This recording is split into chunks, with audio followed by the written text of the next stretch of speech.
Smash burger, burger, burger, burger, burger, burger, burger, burger, bread omelette, bread omelette, bread omelette, bread omelette, bread omelette, bread omelette, burger. Okay, bread omelet smash burger, blow by blow. Here comes the smash burger. We got 80 grams. That's 2.5 ounces of meat right in the center of the pan. Parchment.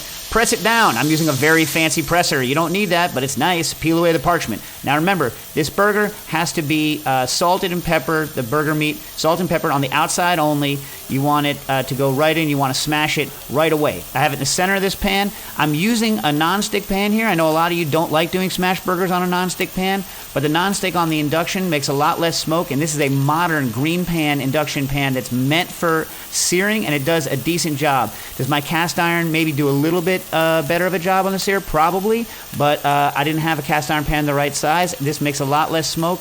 It's super convenient for this application, and the eggs are really easy in this as opposed to doing it in cast iron. Sometimes the eggs have more of a tendency to tear and flop around. The key thing on your pan here, though, aside from it being either cast iron or black steel or non-stick, the key thing is that it needs to have like a bottom. It needs to have lips. Don't try to do this on a flat top or on something too big or too small, or you're not going to work.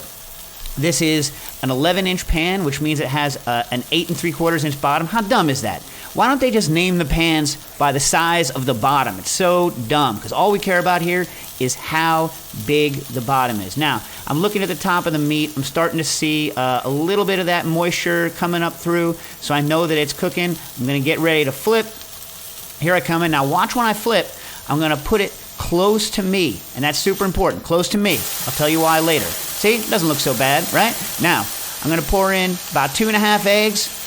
Whoa, a little butter first. 2.5 eggs right on top of the burger, because I want to get some of that egg into that burger. Then a piece of bread goes in, flip on top of the burger. Another one in, flip next to it. Notice they're so that when you fold them, they go into into a sandwich shape. Now, this is the classic. Right now, we're back on classic egg omelet technique. Now, you're going to pop the air bubbles that form, roll it around, try to get a nice even coating of egg all around. Try not to have too many weird dead spots, because when you flip it, any dead spot is going to be kind of a sad place on your bread omelet. Now, these eggs, like I said, I use about 2.5. You could use anywhere between 2 and 3. That's the sweet spot for a pan this size.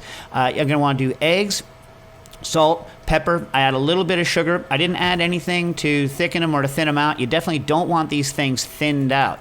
And unlike in kind of a normal omelet where you're going to want it to be fairly wet when you roll it, when you're doing the bread omelet, right, the kind of classic bread omelet even without the burger, you want to make sure that the egg sets up a little bit on the outside. Notice I'm seeing here making sure it's free, making sure it's set up, because when you flip it, you need to have enough strength in that so there's not too much tearing. You're going to get some tearing.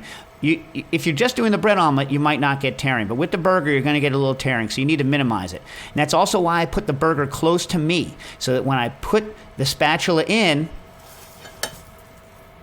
bang, most of the support is under where the burger is, because that's where the tearing's going to be. Now put the cheese on. I used American cheese, of course. Flip over the ears, and then pretty soon, fold it up, over. Now you have your basic bread omelet. Anything that's there, boom. Bread omelet smash burger, I should say, because the smash burger's on the inside. Now, we're going to want to let it sit in this pan. You can tell what the condition of the bread is by looking at it. It started to set up, but you can tell it's not golden, really nice and golden. So we're going to want to let it sit in that pan right there in the center to brown up, and then we're about to get ready to flip it. Now, this came to me because I like what's called burgaloids. A burgaloid is anything that's not a burger but has a burger in it. So patty melt is normally my favorite burgaloid, but I got thinking about that viral sensation of the bread omelet a year or so ago, and I was like, you know what? This would make a good burgaloid. This would be good, and I didn't feel like making patty melts again, so I did, boom, the bread omelet smash burger, and there it is.